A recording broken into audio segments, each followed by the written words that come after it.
What's going on YouTube? My name's Andy and I'm from Little RV Big Life, and today I want to talk to you about building your own lifting platform. Now there's a few reasons why you may want a lifting platform for your home gym. One, it looks cool. It's a lot more professional. It makes you feel like a more put together space. The second one is you will protect your weights. If you have cast iron or any other type of metal plate that isn't covered or coated, you could damage them by dropping it on the concrete. Third, you need to protect your concrete. So this is a barrier that's going to be between your weights and the concrete. So there's going to be a few things that you're going to need in this process. The first one is going to be some type of lower grade plywood. Second is a 3/4 inch high grade plywood, some 3/4 inch stall mat. Then you're going to need your hand tools like sander, a drill, a tape measure, some screws, and some stain. So first thing that we are going to do is measure out 24 inches on the stall mat. We're going to cut this right down the middle. These are 3/4 inch by 4 foot by 6 foot wide pieces. As you can see, I am using the OSB, my low grade plywood, as a straight edge on this. One thing that I did not say that we needed was a utility knife. This has a brand new blade in it, and we're going to cut a couple scores right down the middle of it. This stall mat can be found at a Tractor Supply store, like Tractor Supply, or I have a Fleet Farm that is very close to me. They also had these. So once you get that score in there, it's a lot easier to cut it when you have it on an elevated surface and it opens up that cut. Once you get it cut all the way through, then you're just going to separate it apart. So you have two 2 foot by 6 foot long pieces. Now you're going to have another stall mat. I needed another stall mat because I'm making the 8x8 platform that I needed to cut into 2x2 sections to cover the rest of the platform. So this is the same process over again. You cut it into a 2x4 section and then cut it back into a 2x2 section. Next thing that we need to do is clear our space so we can start building this platform. So the first thing that I'm going to do is lay the OSB, my low grade plywood. This is 3/4 inch thick, at a sideways position.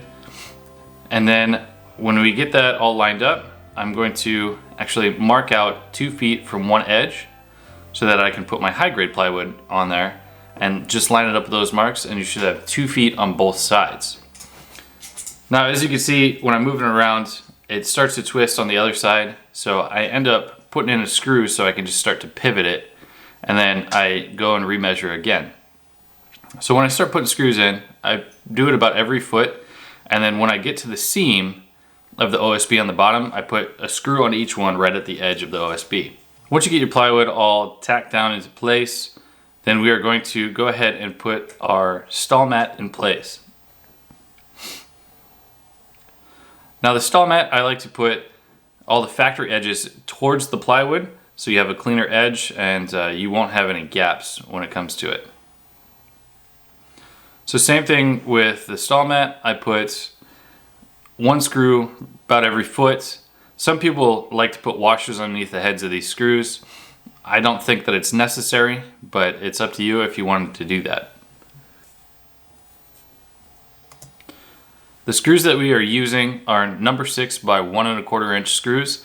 Now the OSB isn't quite 3/4 inch thick, so if you bury the head of your screw, you might actually have the tip of that screw poke out a little bit. So I would say if you use 1 inch or 1 1/4 screws, you should be plenty fine with holding this thing together.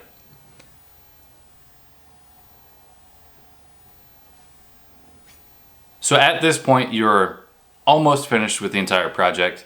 It's pretty easy. It took me about 4 hours to do.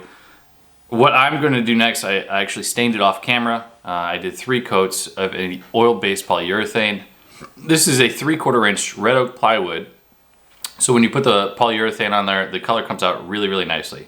Now you can finish this off however you want. You can stain it. You can get just a birch, which is a little bit cheaper than the red oak, and you can stain it to whatever color you'd like. But you can also do a paint on top of there if you have a logo that you want to put on there as well. Now there is a few things that I want to do. So my rack is about 46 inches wide, so it fits on this platform really well, but the feet, as you can see, they stick out a little bit further and they actually go over top of the rubber. I'm gonna cut out little notches so I can put a 3/4 inch plywood underneath of it so it's supported completely, drill holes down through it and run carriage bolts up from the bottom to actually lock down the rack into place. And then on the outside edges of it, as you saw when I was cutting it, I was using the OSB as a straight edge. It wasn't actually flat, so when I was cutting it, it had an angle to the blade when I was cutting it. So it's not quite as clean as I wanted it. It doesn't have to be finished out, but I think there's some plastic angle iron that I'm going to put around it, make it look a lot more professional and really clean up the edges on there. So as a finished product, this cost me around $100 to build. Depending on what grades of plywood that you can get particle board like this, or you can get like CCX or BCX, different grades, depending on your budget and the size that you want to build.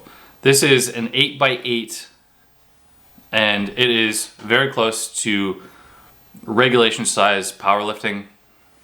So it's only a couple inches smaller in each direction. So when you get onto it, it should feel really comfortable. If you wanted to make one that was a 4x8, you can do the same process. All you need is one piece of low-grade plywood and then your high-grade plywood and cut into a 4x4 section and then do your rubber on the outside of that. You can get quickie panels with these, and how that's going to be is they can be pre-cut. They're a lot more expensive per square inch, but it's a lot easier to do if you don't have a track saw or table saw or anything like that. Or some of the big box stores will actually have a panel saw there and they can cut everything down to size for you.